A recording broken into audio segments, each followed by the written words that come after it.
l'Algérie n'est pas un État-nation, c'est que la notion de bien public et d'espace public est ce qui prouve qu'un peuple existe.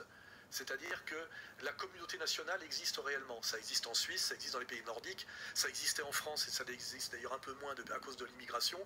Et là, vous le constatez par exemple par le fait, et ça se voit beaucoup en Suisse, que le Suisse ne fait pas la différence entre chez lui et dans la rue. C'est-à-dire qu'il met les papiers dans une poubelle et il paye le tram même s'il n'y a pas de contrôleur. Alors en Algérie, ce qui fonctionne, c'est la cellule familiale et la famille élargie. La cellule familiale, c'est la maman qui gère. En général, elle fait la nourriture, elle gère la maisonnée. Le ménage est fait. On reçoit très bien les étrangers, je peux le prouver, c'est très propre. Elle trouve une épouse pour son fils. Et d'ailleurs, en Algérie, tous les rituels festifs, c'est les mariages. Il n'y a rien d'autre. Et effectivement, au niveau de la cellule familiale, ça fonctionne très bien.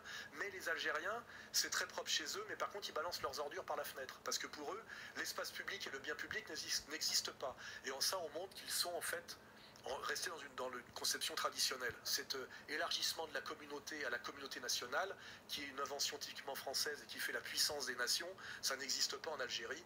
C'est pour ça que l'Algérie est une poubelle à ciel ouvert. C'est pas moi qui le dis, c'est les Algériens qui le disent, et vous regardez toutes les vidéos qui le démontrent, et c'est pas une injure que de le dire. C'est très beau ton pays, tu sais. Ah bah oui, très bien. Mais il y a juste un petit défaut. Je sais pas si vous l'avez remarqué, il y a juste des gens qui jettent des trucs et ils jettent des déchets partout. Toi, tu jettes pas, toi? Ah bah oui, moi je jette pas. Aussi bien l'Algérien a le sens de la famille, du respect de la famille et de l'espace familial, autant pour lui, l'espace public et le bien public n'existent pas, ce qui prouve que la nation algérienne n'existe pas, parce que c'est comme ça que ça se démontre et que ça se prouve.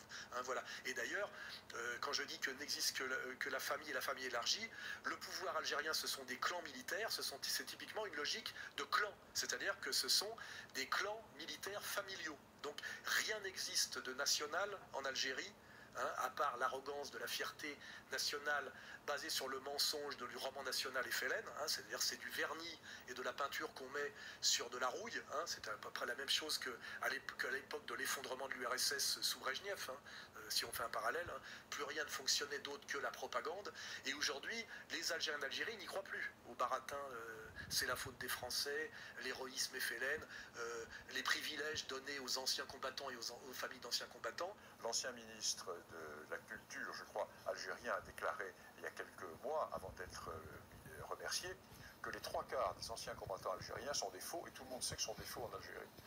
Mais ces gens sont quand même inscrits dans les registres des anciens combattants, plusieurs dizaines de milliers.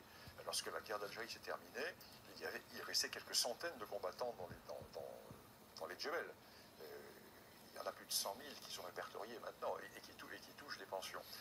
C'est un pays qui va vers l'effondrement total. Ce qui veut dire qu'en ce moment, on a deux pays qui sont en voie d'effondrement, même si c'est caché par des mensonges, de la propagande et de l'arrogance.